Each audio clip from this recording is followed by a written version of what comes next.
Walter, the Healthy Knitter, episode 36, and I am going to title this video, What Do You Do If You Make a Knitting Mistake? And the reason I thought that would be a great topic is because we're all going to make mistakes. When I got back seriously into knitting these last couple of years, and I've been just knitting almost daily, I still make a lot of mistakes and I get so mad at myself and I'm so hard on myself and I'm wondering, gosh, what's wrong with me? Can't I read a pattern? Don't I have an attention span long enough to really read a pattern? But bottom line is we miss things. We are distracted, we miss things. And I have watched enough podcasts. I have really researched even a master knitter that I follow and even a beautiful knit shop owner, a yarn shop owner that still make mistakes. So we're all going to make mistakes. So we have two choices when we make a mistake. The first choice is to rip it out, frog it, and start over. Or the second idea, and the one that I did for my latest finished project, is to try to fix it. And what I absolutely love about YouTube is there's an answer to any question that you have. So if I've made a mistake, like I just did on my Victory cardigan, I could say, how do I add on a button band to a piece that I've missed? How do I do a yarn over? How do I do a specific stitch? How do I correct a specific mistake? Whatever it is, that's typically how I correct my mistakes is I ask YouTube and then I find someone who's done a little video. I watch the video, I figure it out and I try it. Worst case scenario, it does not work, it does not look good, it does not make me happy when I see it, and I do it over. So I think if you get that understanding in your head, you won't feel so bad if you make a mistake. We're all going to make mistakes. I think until the end of time, we will make mistakes when we're doing our projects.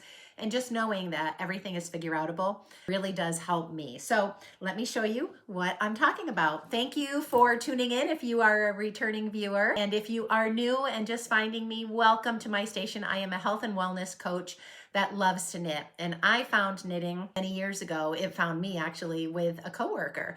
And the three of us started knitting together. And it's just been an absolute amazing hobby for me through the years and really does work on helping me de-stress and stay calm through all the ups and downs and the chaoses of life. It is just a constant source of peace and calm for me.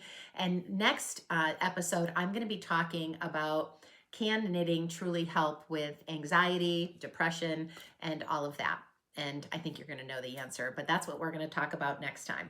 But for today, let's talk about mistakes. So I did a whole video on this Victory cardigan from the Woolly Thistle that I purchased. And the one thing I was not happy with was the inside where my steeking was. So I bought this beautiful ribbon and I hand stitched it in on both sides. So I have that nice finished look. There's no yarn hanging out and it is just lovely. And it's just wonderful. And with my mistakes, I simply got on YouTube, looked up how do I fix it. And if you didn't see that episode, I'll link it here so that you can see it. But basically the button band and stopped right here. And I had to add button band at the top and the bottom.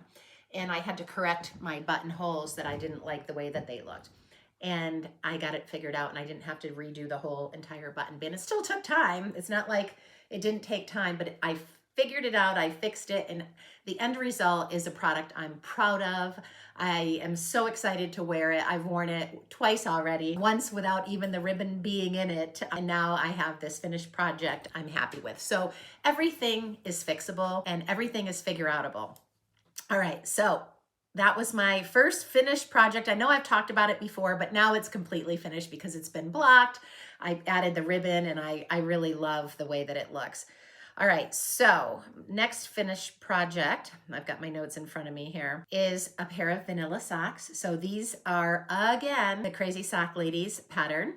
And this is in Symfonie hand-dyed yarn in the color Riverbank with a mustard heel and toe.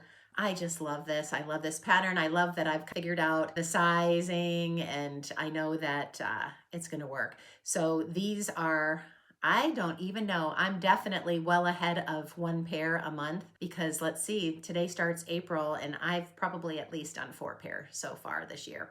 Everything is in my Ravelry, but this was a vanilla sock and I have a new pair casted on already because I think I've shared with you guys, I'm gonna have socks on at all times because they're the perfect thing to travel with. They actually fit in my backpack. So I carry a backpack often as a purse, and it's my work backpack. I'll have samples in it for clients when I meet them. I can give them samples and I'll put my iPad in it and I can fit this little project bag. This is a 31 bag that I've had and I can fit it in there very easily with my socks. So I have a new pair and I'm gonna get off the vanilla sock. I promise you, my next pair is not going to be vanilla socks. Because I think every pair I've made so far this year are vanilla socks. But this is my new pair and I love how they're working out. Oh, look at the stripes are a little bit different. This is West Yorkshire Spinners Signature 4-ply self-striping pattern and it is Colorway Owl. So just a really cute yarn. And so I think what I'm gonna do with this is contrasting heel and toe will be in this color. And I think that'll look lovely. And then I'm gonna move on. I actually have, after that vanilla sock pattern, I have another one ready to go. I have to cake the yarn. I haven't caked it yet, but I am excited about this one. This is, I've never used this for socks. This is Bare Naked Wool's Better Breakfast Fingering Weight yarn. I love the color and it's gonna be a textured sock. I think this was a yarn I got when I had the yarn tour last year. And so that's a ribbed sock pattern. I looked at it, it doesn't look terribly difficult. It makes a zigzag rib by purling and knitting.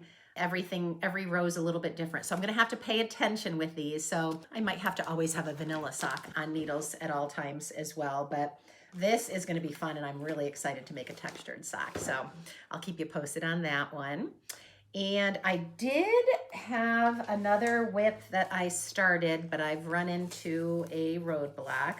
And I am making this short sleeve Bluebell sweater and it's adorable and I love the yarn that I'm using for it. I got this when I was in Taiwan when my son was getting married. It's Isager, soft fine. It's made in Peru.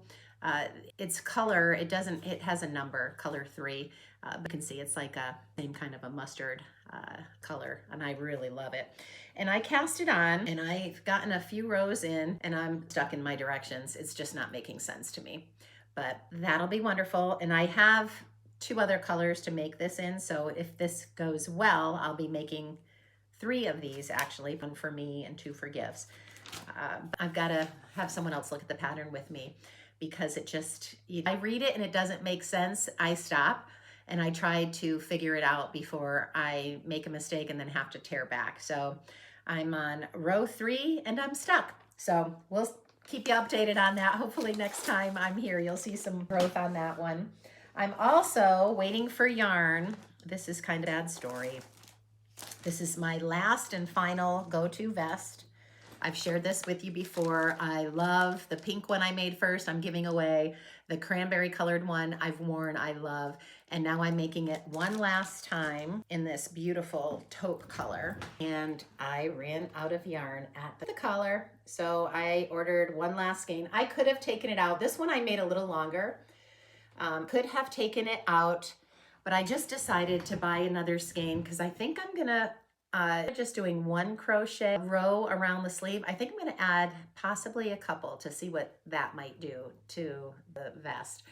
So I'll hopefully next time I'm here, I will have the yarn. I'll have this as a finished project and I can report back to you on that. Then I'll need a project to do with the rest of that skein.